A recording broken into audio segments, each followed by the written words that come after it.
That's right. They all agree that's how it happened. But then there's the arm. Well, what about it? Spit it out. Let's assume that Maya was the witch. Now look at the sketch again. The witch dropped the scepter after having turned the professor into gold. The scepter tumbled along the floor and was found here, as asserted by the prosecution.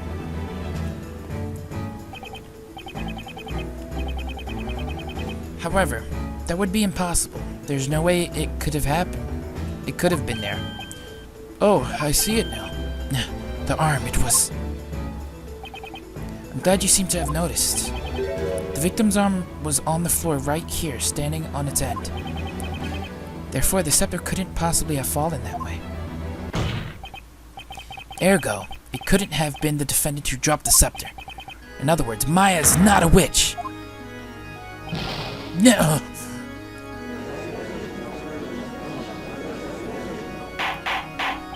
Order! Order! Order! How can this be? The Inquisition's reasoning has been proven invalid through just one single piece of unusual evidence. Call it Layton's magical touch. The professor sacrificed his arm to leave us just the evidence needed to turn this thing around. That was amazing, Mr. Wright. Professor. Objection! An admirable deduction, Sir Blue Knight. That I cannot deny. Even if we are to assume your reasoning is correct and that girl in the cage is not a witch. Even if... In the many trials I have attended, I have become well versed in certain aspects of magic.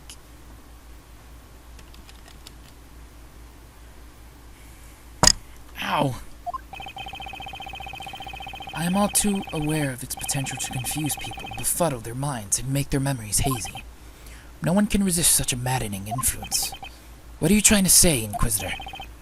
The scepter could not have tumbled across the floor if the arm were in its way. However, can we be sure that is where the arm was? Or are all of the witnesses able to confirm its location at the time? We've heard what they had to say several times now. They agreed that the scepter fell after the victim fell over. And yet, no one actually saw the scepter being dropped. Witnesses, think back to that incident once more. Did the golden statue fall over first, or did the staff fall before it? Think carefully about what you have seen and heard. Everything hinges on your testimonies. May your words guide us to the truth and decide the fate of this caged witch.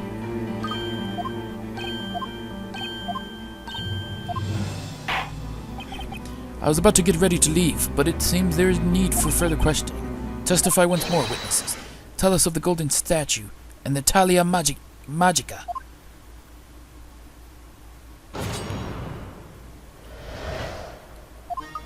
I was only focused on the professor, so I don't remember much else. I don't know. I got there last. Besides, that thing was glinting and glittering away, so I couldn't see much else. Bewitched by love or beloved by a witch, the poor cove knows not which is which. Deary me, I remember how obvious it seems now. The staff was dropped before the statue fell over. She's gonna be my key to breaking, because she's a liar. Well, wait a minute. What you all said just now. It's totally different from your previous testimonies. Sir Blue Knight, you're starting to notice it now, aren't you?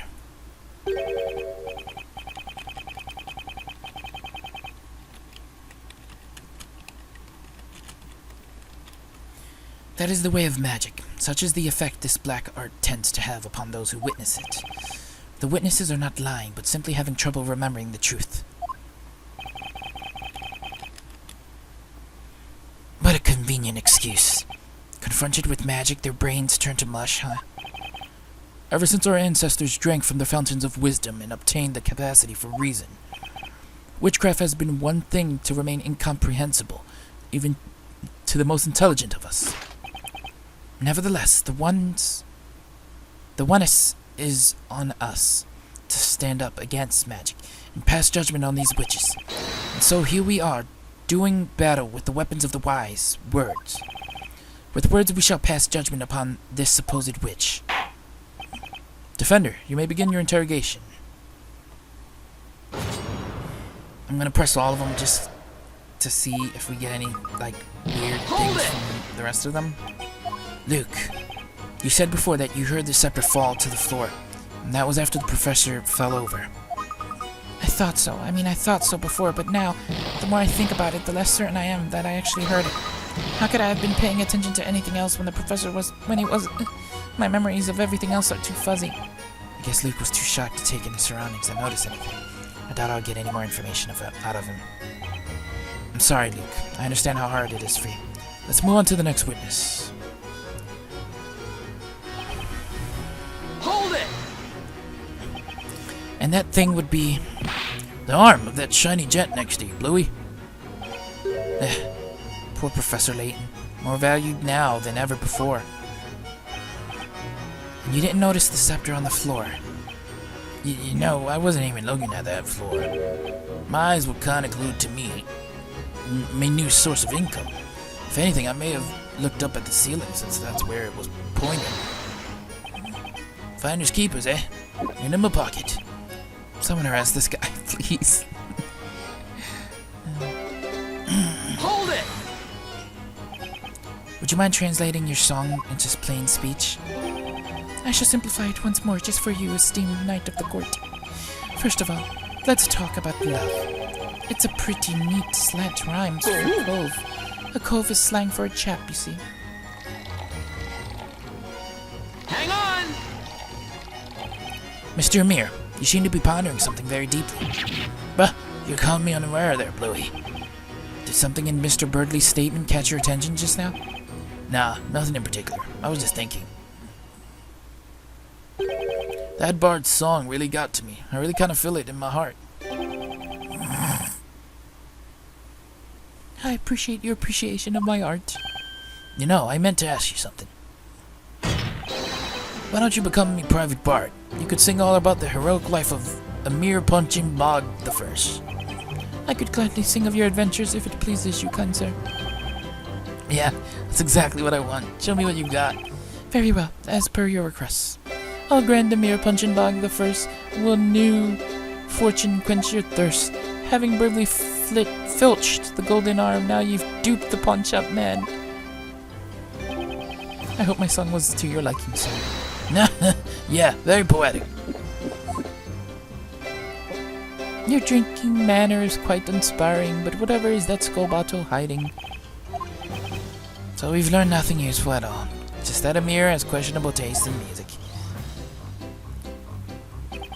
Sometimes it is best not to probe too deeply, Sir Knight. Well then, let's just pretend we heard none of that and proceed with the interrogation. Hold it! But you haven't said anything about that until now. But that couldn't have been helped. How so? Now, everyone, listen well. Pencils in hand, be sure to take notes. Miss Primstone's lesson number 4. Memories are not always pretty. Sometimes things are better forgotten. Trying to remember them only leads to trouble. This will be in the exam. You're saying that after the victim fell over and his arm broke off, after the scepter was dropped, are you not? Correct. Well done. And so the contradiction is no more. But that's inconsistent with all the previous testimonies. You're quick to forget what I have told you, Sir Blue Knight. The witnesses are not lying. They're merely having trouble remembering the truth. We must do our utmost to find the truth within what they say. It's no use. These guys aren't making any sense. But Inquisitor Barnum said it must be true. They've been confused by magic.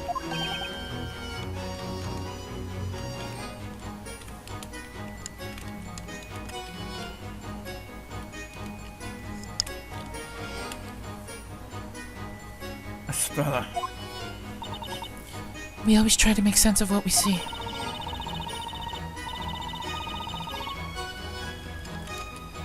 So when what we see makes no sense, we lose track of what's real. I guess that makes cross-examination a little pointless. At least when everyone here believes it's so easy to get confused by magic. Well, we need to do something or else Maya will be done for. I'll listen to the witnesses again and try to find something we can use. It's all on that chick. Because they're all confused, pretty much. They're useless. Okay.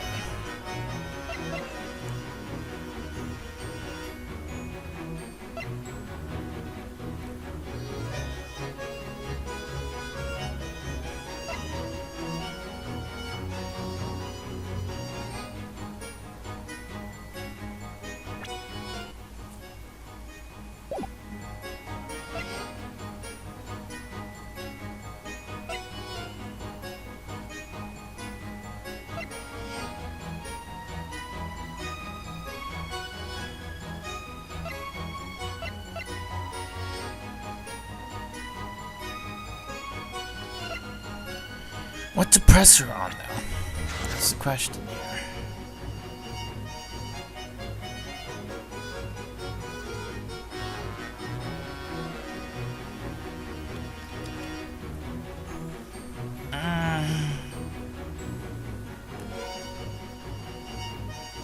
The staff was dropped before the statue fell over. So, the staff was dropped before the statue fell over. Objection! Does that work? No, of course it doesn't. It has to be on her, but I don't know what to actually just present to her. Ow. Okay.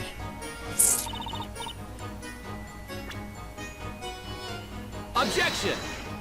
Yeah, I'm just drawing at straws here now. I don't know. Maybe it's Layton?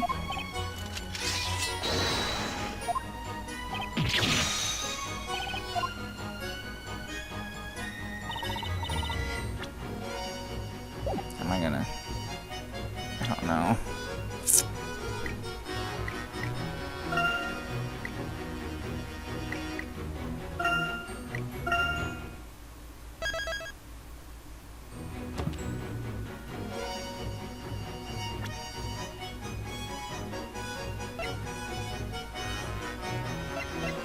Objection! Oh, well, that's a failure.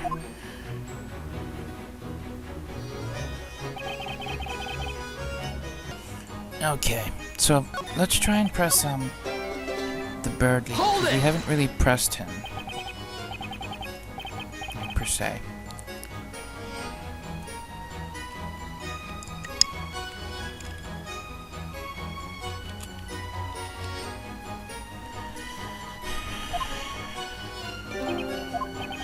So he talks about weird stuff. It's a pretty neat slant rhyme for Cove.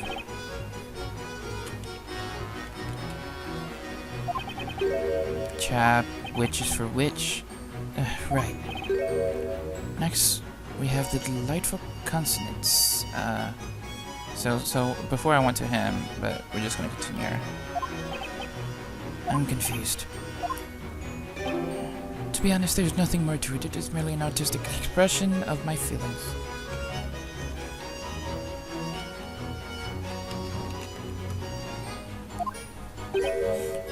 So it's got nothing to do with this case, does it? I'm a well of melodious words and poetic music. That is my only claim. Ah! Oh, dearie me. Dearie me. Oh, something just hit Luke here. Hang on! That bird caught something. Luke, would you like to say something? Oh, sorry. Guess I spaced out a bit. What is it, Mr. Wright? You seem to be thinking pretty hard about something during Mr. Birdie's song. Birdley's song. Testimony just now. Is there something you would like to share with us? Well, I've been thinking about what Mr. Barnum said a while ago. What was that exactly? That humans who witness magic become confused and lose sight of what's real. And they end up not knowing what actually happened. Well, I was thinking Mr. Barnum might be right. And then it occurred to me that there might be a way. I mean, we do have with us a witness who isn't human. Ah! Oh, dearie me. The situation seems oddly familiar. I asked him earlier if he remembers the events clearly or not. He said he has a memory better than an elephant and remembers everything perfectly well. Ah, that's right. I almost forgot. Luke can talk to animals. Mr. Wright, I know it sounds crazy, but please let me try. Let me ask Cracker to testify. Nah, oh dearie me. Should I? I'm stuck now anyway, and the witness testimonies are all over the place. A new testimony would be a wild card, but it might be just the thing to turn this trial on its head. But it's a crazy idea, alright. If I make a mistake now, it'll put me in a tight spot. Defender, are you still with us? This is not the time nor place for daydreaming. What do you intend to do? It looks as though you've exhausted all means for a counterattack, Sir Knight. In blue. Is it not time you drop your sword? If you have no further questions for the witnesses, Defender, I will consider your interrogation finished. What will it be then? Are we finished here? I've got 0 time to think it over. Better make a choice now. Should I summon the parrot as a witness? Your Honor, the defense would like to summon a new witness. A new witness, you say? Who do you have in mind? It's a witness you all know. By the name of Mr. Cracker. Mr. Cracker?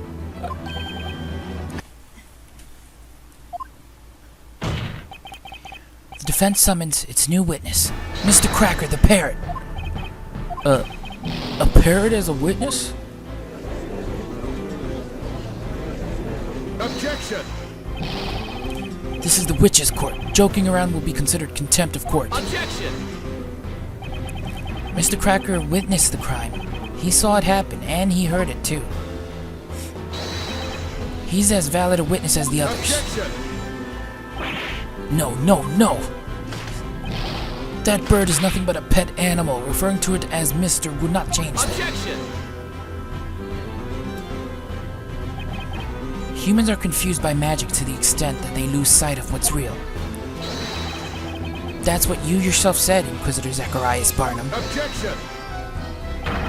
Calling me by my full name does not help justify such brash foolishness. The Inquisition is against interrogating a parrot. By the way, kind sirs, I suppose you should know that my dear companion never forgets a sound he hears. He remembers everything he hears, huh? It's definitely worth asking Cracker to testify. The court sees the situation as follows. The witnesses' testimonies do not hold together. In fact, they are as erratic as the bard's songs. I cannot see this trial getting any more confusing. Very well. The defense may summon this avian witness. Can you believe it? What's up with this Mr. Blue Suit summoning a parrot as a witness? Is it summoning? Does he mean like how the familiar was summoned? By hook or by crook, I'll do whatever I can to save Maya. Be it summoning a parrot or a familiar, whatever it takes. Within the boundaries of the law, of course.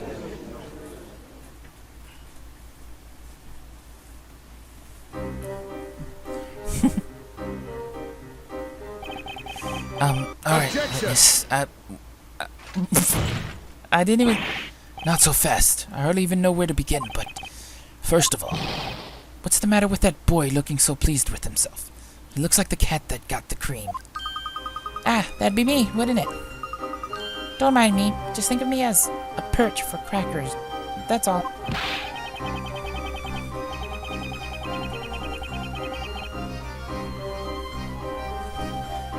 And just what is the purpose of questioning a bird? A parrot may be able to repeat what others say, but it cannot talk on its own. Objection!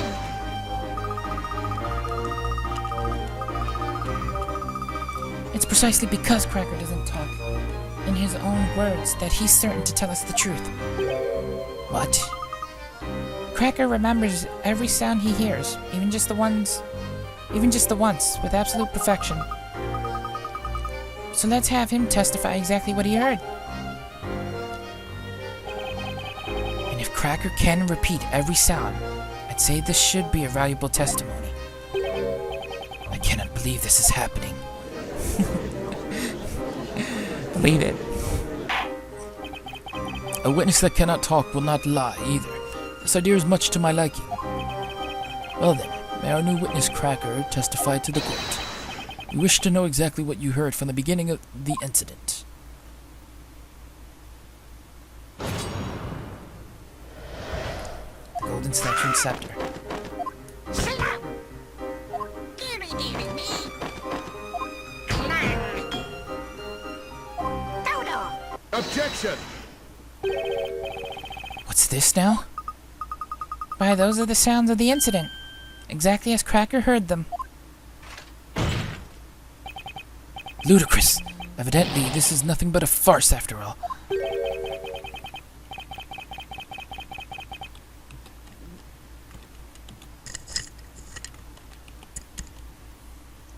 What do you mean, Inquisitor Barnum? I must admit I found the parrot's testimony quite impressive.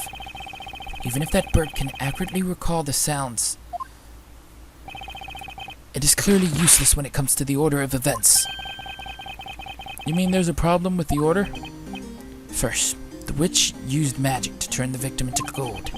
Then the witnesses arrived. It is reasonable to assume they cried out in terror when they did so. And yet this testimony does not accurately convey such an order of events. It starts with a sudden scream, followed by the door abruptly opening, and then a witness crying out. Next we hear the victim having turned into gold, falling down. So far, so reasonable. But the real issue is as follows. The parrot seems to think the witch cast her spell after the witnesses entered. Such a suggestion is inconceivable. The reason is simple. At that time, the victim had already been turned into gold. Ah! Indeed, it is as you say, Inquisitor Barnum.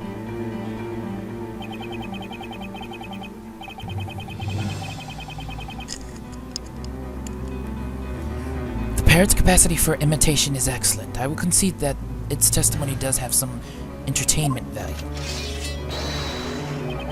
However, this animal's testimony cannot be allowed to stand as proof in this honorable court of law. Don't write Cracker off just like that. Do you now see how foolish you were to summon this parrot as a witness? Not good, Phoenix. Not good at all. Should I really go through with this cross-examination when it feels like everyone in this court is against me? Cross-examine Cracker. I don't care what everyone thinks. The defense wishes to cross-examine the witness. What? Are you serious? Did you not hear what I said? Are you choosing to ignore my words? A witness that cannot talk cannot lie either. This parrot's testimony is the naked truth. He's simply repeating the sounds as he heard them. It's humans who make assumptions about the meanings of those sounds and arbitrarily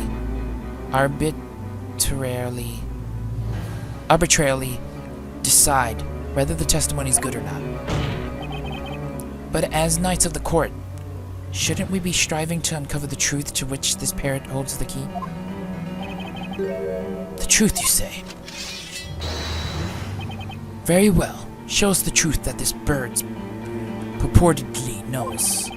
Interrogate that parrot. Meanwhile, I shall enjoy the show. Will you do it, Mr. Wright? Do you think it's hopeless?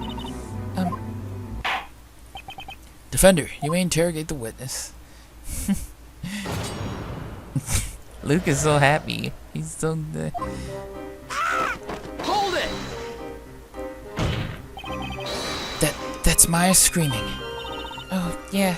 I may have let out a teeny scream. I was so horrified when the professor suddenly turned into gold like that, right before my eyes. So that's when... Objection! The accused seems to yearn for the flames, so much that she cannot wait to receive her punishment. If she wishes to live any longer, she would be wise to remain silent. I'm really sorry. I won't talk again, I promise. Unfortunately for you, Sir Blue Knight, there is no way you can prove that it was the voice of the accused. You're wrong, Inquisitor. All we need to do is have her voice analyzed, and we'll know straight away. Oh, wait. Analyze what? A voice print? It's nothing. Just forget what I said. Oh boy, this world is driving me crazy. Well then, you may carry on with interrogation. Hold it! Slam. Was that the sound of a door being opened? La la la la! He seems to be saying, "Don't ask me, mate."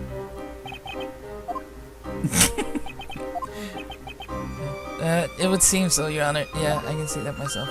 By the way, I was the one who opened the door. I was worried about the professor, so I barged right into the room. Poor Luke.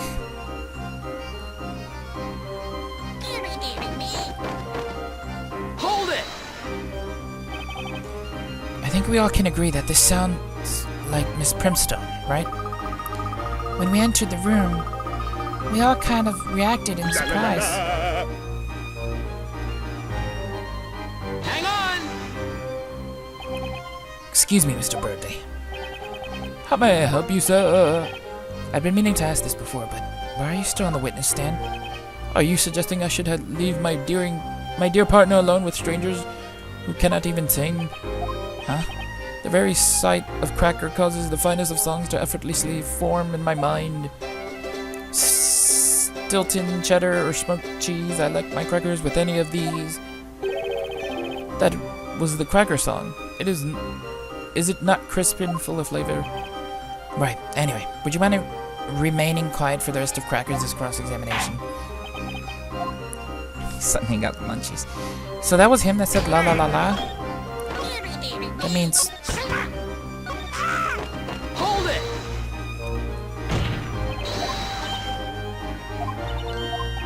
Objection! Was it the first testimony? I don't think it was.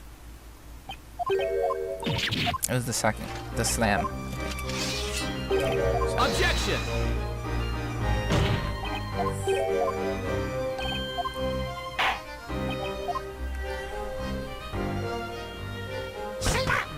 Hold it! La la la la! There we go. That's what I was waiting for. Hang on! Mr. Birdley, can I ask you something? So many questions for Birdley the Bard, but most of them I shall disregard. I have felt your keen gaze upon me for a while now. You can't help admiring me, can you? The statement you heard earlier, was there anything you'd like to comment on? I wonder if there was my peerless companion. What do you think? Hang on. Oh,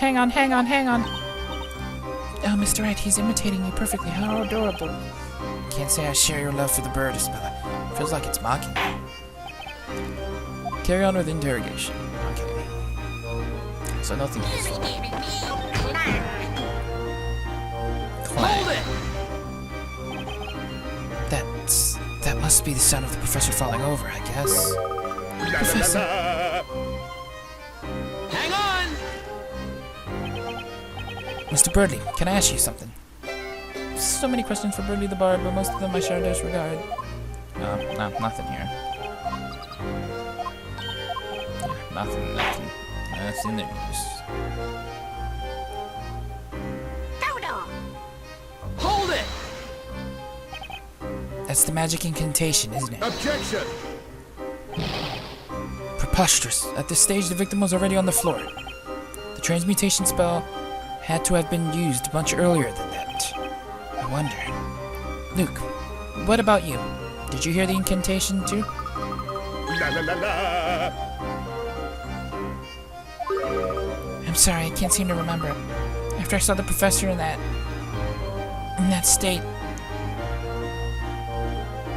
my memory of what happened next just isn't clear. Hang on! Mr. Birdie, can I ask you something? He really doesn't have anything to say useful, does he?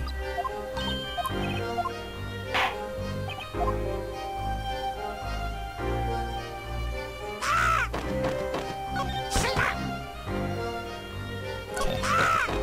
Let's press on. Hold it! Press him without crashing into what's his face. La la la la! I did this right. This one.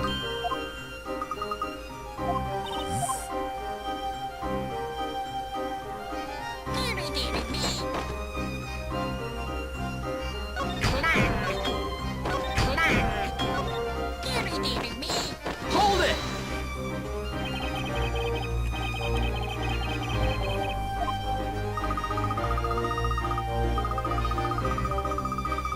La la la la!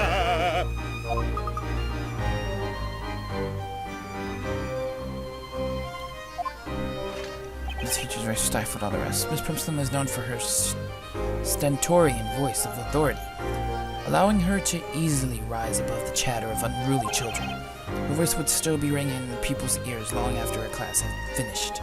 Ah, that takes me back. If only Maya's screams was as easily recognizable. Right, let's move on to the next one. Hold it! That must be the sound of the professor falling over, I guess. La la la la! I guess I'd better not push on that. Luke, you poor thing. Doodle. Hold it! That's the magic incantation, isn't it? Objection! Preposterous. At this stage, the victim was already on the floor. The transmutation spell had to have been used much earlier than that. I wonder. Luke, what about you? Did you hear the incantation? La la la la!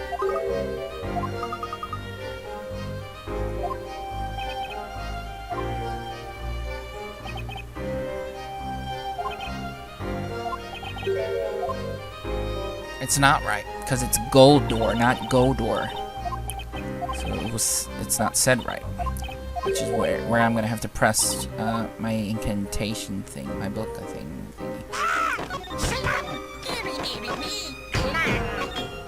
Doodle. Okay, present Grand Grimoire. It's Goldor, Objection! not Godor. There's a critical contradiction in this testimony.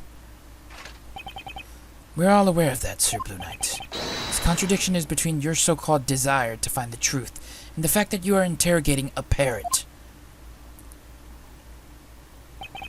That's not what I'm talking about, Inquisitor. There's a contradiction here that makes one thing particularly clear. The fact that we have clearly all made a wrong assumption. However, how so? Luke, can you ask Cracker to repeat the incantation once more? Incantation? We're right, you are. Godor! Godor! Good.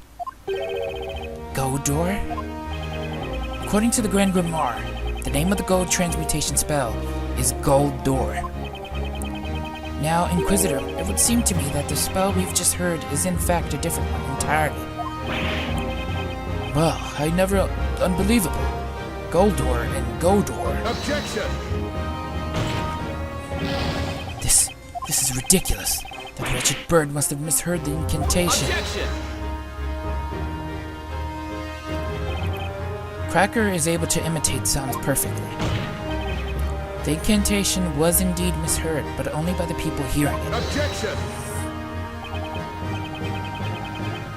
The victim was found already in his golden state. That is proof enough that the Goldor spell was used. Objection! But you're forgetting that Cracker heard this incantation after that spell had already taken place. Which makes it entirely possible that this Goldor spell was used as well. In other words, another spell besides the gold transmutation magic must also have been used. Another spell that we haven't yet considered. Now, the next question that needs to be asked is, just what is this Goldor spell? Objection! Utter foolishness. This is absurd. As convenient as it would be for you, there is no way that a spell by the name of Goldor exists. Oh, Mr. Wright. Huh? What is it? I found it. The page about the spell, Goldor. It's listed in the Grand Grimoire right here. It exists? Can I look at it now? No. Yeah, okay. Whoa!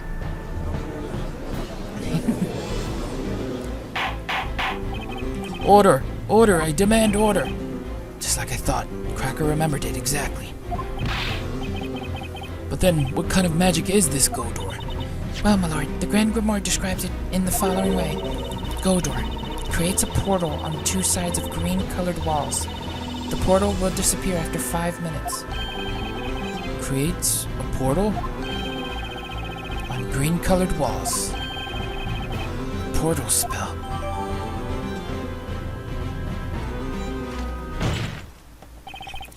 Aren't you a lucky man? It appears even the Grand Grimoire is on your side. However, there is a fatal flaw in your explanation. No, there's not. Huh? What flaw is that, Inquisitor? It is really quite simple. Think back to how the alchemist's study looked at the time of the incident.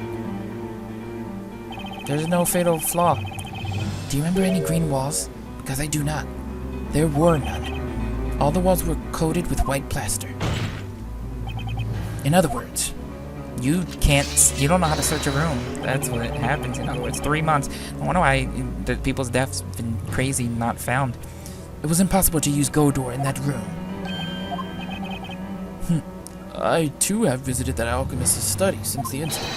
I remember very well that all the walls in that room were a dull shade of white.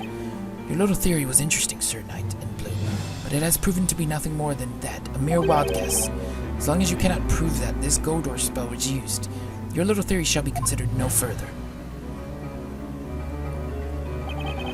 In all honesty, I was very surprised to learn of such a spell existence. However, as long as it was impossible to have used the spell at the crime scene, your deduction leads us nowhere. So let me ask you now. Yes, Your Honor? Do you perchance have any proof that could show us? Can you prove that it was feasible for the witch to have used Godor in that room? This is no coincidence. That spell must have been used in that crime scene. Or do I have the proof that it was even possible to use? It's been on my mind for a while, that inexplicable mark.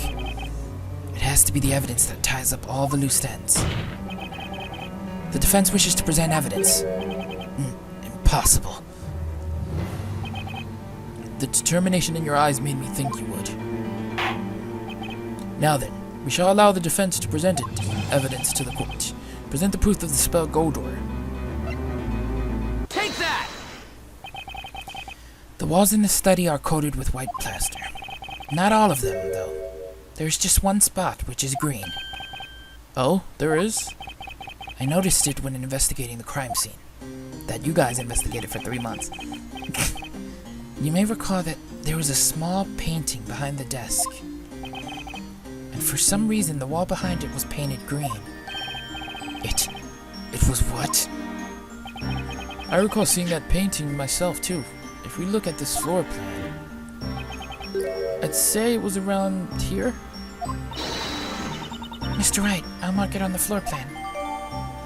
So it was a portal to transport him back into his his study, his room back there. The butler. It was the butler. It had to be. I can't believe It's been bothering me since I saw it, but now it's clear what it was. At the time of the incident, a portal opened up behind that painting. In other words, that was the wall utilized for the spell Godor. Objection! You're certainly persistent. You just want a portal to be there so much, don't you? The wall behind the painting was green, and that's a fact. Incidentally, I remember the painting well. It was a small landscape piece. About the size of, say, an open Grand Grimoire. Yes, it was about that size indeed. A small, adorable picture. Even if a portal had opened in that small patch of green, no person would be able to pass through it. In fact, they'd just about be able to put their arm through it the most. So will you please explain how a witch could possibly have escaped through a portal this small? He's right, Mr. Wright. No one could have got through a portal that small. Have you anything to say, or are you so crushed by the realization of your mistake that words fail you? The portal was too small for a person. It doesn't require much thinking to figure that out. But that aside, a very obvious question remains. If it wasn't a human, then what could have passed through the portal? You have put an interesting spin on things. Why don't you answer your own question? You talk as if you know everything, so please, enlighten us. A small portal was opened in the wall at the crime scene, and I have all the clues as to what that could mean. What went through the portal was...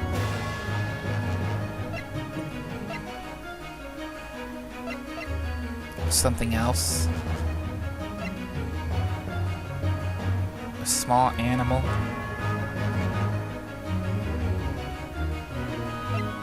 The witch.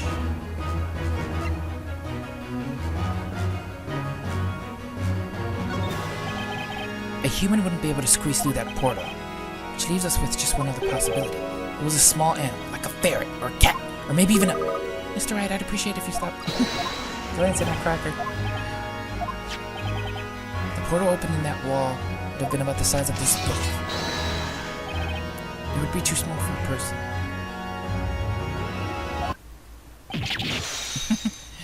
I know. I knew it would. I just kind of... I wanted to see what he'd say.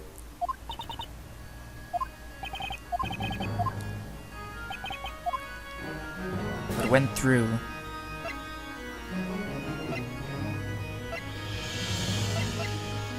Was something else?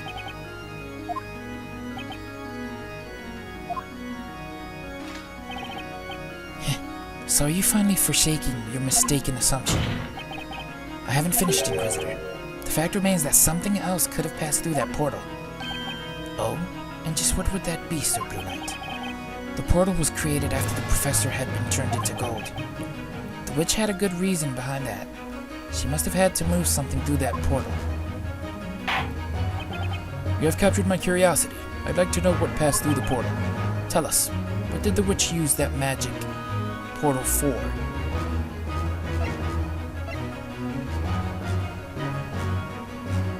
Take that! Considering the state of the crime scene, there's just one possible answer. And that is the Talia Magica. Objection! What? What's this now?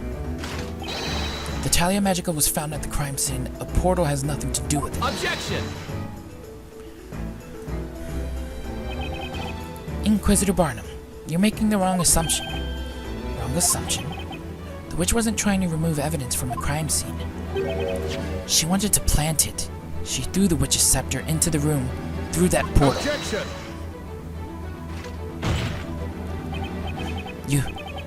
You and your crazy theories. Do you even realize what you're saying? If she threw the staff into the room, that means... Exactly. She did it to deceive us. Her goal was to make us draw the wrong conclusion. When the incident took place, the witch herself wasn't in the room. She cast the spell from outside. What?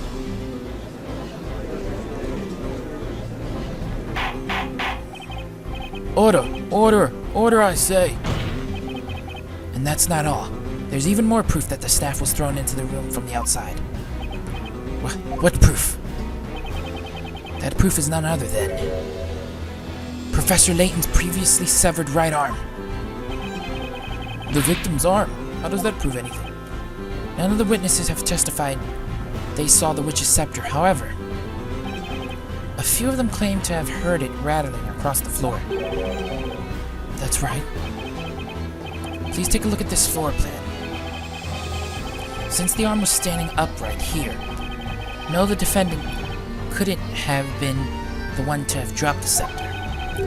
Now think about it. Where would you need to drop the scepter from in order for it to end up here?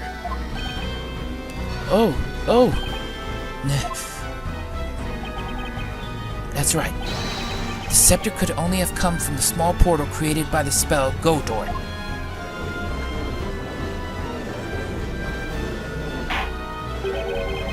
This is mostly unexpected. The witch wasn't in the room when the crime occurred? Or at least that's the defense's claim. It's the only thing that explains all the contradictions we've run into. Objection! Smack.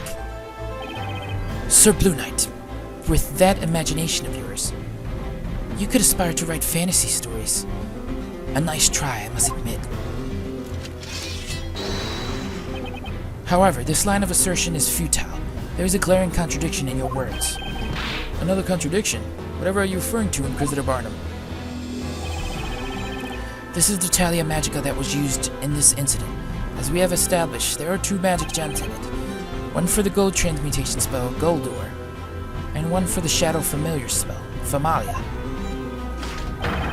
A witch in possession of this staff would not have been able to cast Goldor. Yes, you're absolutely right. But you can't write off all the evidence supporting my theory as mere coincidence. Why must your agreement always be followed by a but? What I'm getting at is, this Talia Magica is not genuine. Not genuine? That's right. And naturally, the one responsible for this deception is the real culprit of the crime. Enough of the suspense. It's too much for a man of my age. The defense shall reveal what is meant by this so-called deception.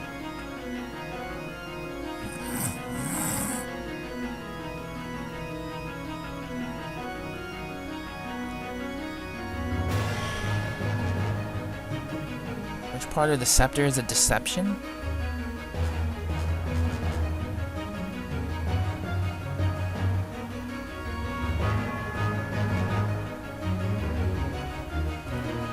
Got it. And maybe this gold or magic gem. Think about it. Magic that turns stuff into gold? I mean, that sort of thing only happens in fairy tales. Is this an attempt to make us believe the crime in question never actually occurred? Behold your glittering friend beside you. Are you honestly trying to say that this didn't happen? Shouldn't have said that. Can't believe I made that mistake. Oh gosh.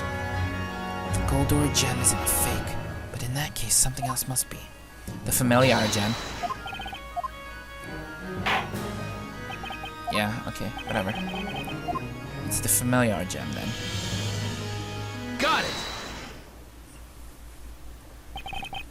First, I want to clarify one thing. Can we be certain that the Talia Magica in question is authentic? Without doubt. And I will save it without doubt, because I have one life left. And this is not looking good for me. Okay. The metal rod in its center is called the Spina Magica. The witch's mark on its tip is clearly visible and highly detailed. It is impossible to forge even by the finest craftsmen in all of Labyrinthia. I can guarantee you its authenticity. That leaves us with only one possibility. The forgery in question is the Famalia magic gem. What? A forged magic gem? Objection. That is an insult to our investigators. Objection. Only witches can use the power of these magic gems, can't they? So tell me, how can you know whether a magic gem is the real thing or not? Objection. Hold it there. We know for certain that the spell Goldor was used. It is undoubtedly not forged. But what about Famalia? Did anyone actually see a familiar at the crime scene? That's... 3 months ago, when an investigation was carried out into Sir Belduk's death, the results yielded the following conclusion. The spell Famalia had been used to summon a familiar, which in turn carried out the murder. And the witch used exactly that to her advantage. Another similar incident at the same crime scene, don't you think? That would be the perfect opportunity for the witch to frame the defendant for her crime. The defendant would be blamed for both the professor and Sir Belduk's deaths, and she'd be taken for the real witch. Oh, that was the real culprit's objective.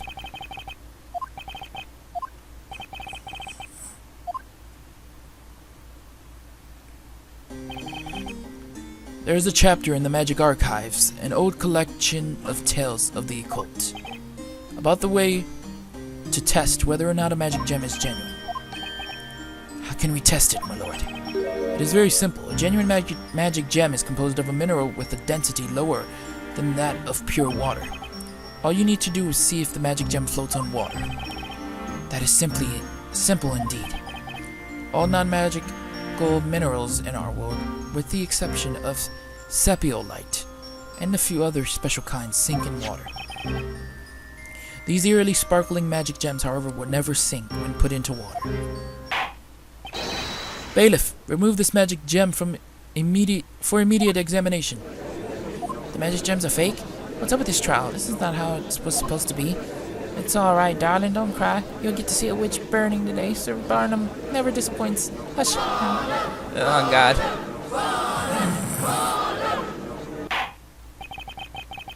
Defender, if your theory is correct, this could be the biggest occult crime in history.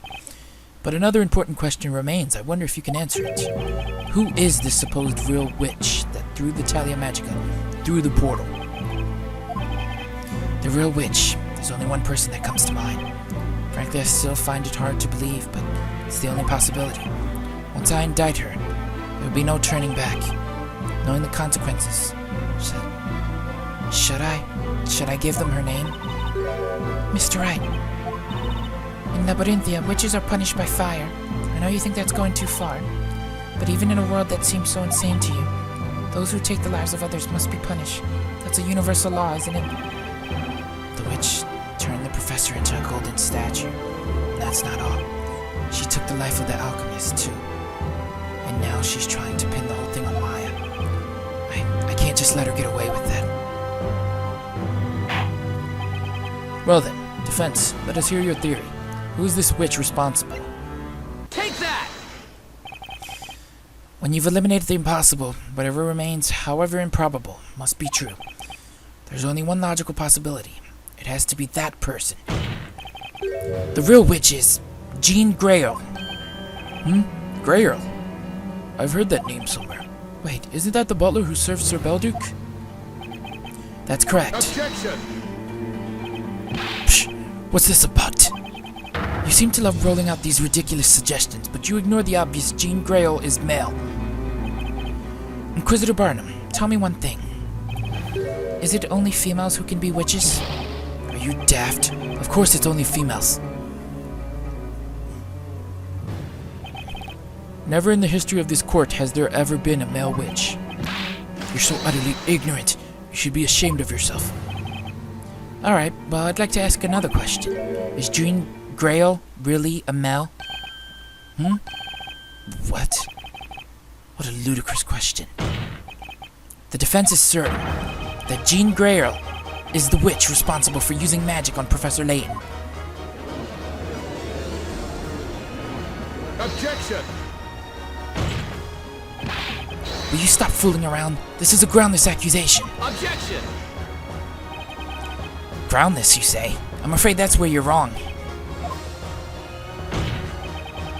At the time of the crime, Jean Grail was in the room next to the alchemist's study. And one of the walls in that very room was painted green. It was? What's more, that green wall was the one adjacent to Sir Belduc's study. What? This is madness. Inquisitor Barnum, quickly, have the butler summoned to the court. Have Jean Grail brought here immediately. Certainly, my lord. It shall be done.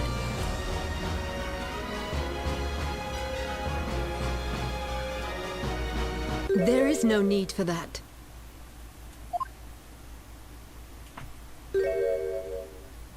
I am here. I shall come down right away. Ah, it's you. Well then, Mr. Wright, shall we begin? We shall. Jean Grail. It would seem this trial has turned in a new direction. I think we all need a bit of time to take it in. We shall take a brief intermission. Inquisition defense, sharpen your swords and wits to prepare yourselves for the next stage of this battle. Yes, Your Honor. It shall be done, my lord. By the time we resume the examination into the magic gem, should have ended as well. Now, the court is adjourned for a brief intermission. Okay. Next time, we continue this crazy trial. Jean Grail's a girl. I know it. Is a witch. They're trying to frame us. It's not cool. I'm not having it. I'm not having it. I'm not having it. They're gonna turn They're gonna turn Layton back. We're gonna do this next time. I hope you guys enjoyed. Leave a like, subscribe, share with your friends, all that good stuff, and more trials to come. More witch trials. We're gonna get this bastard. I'll see you then. Bye.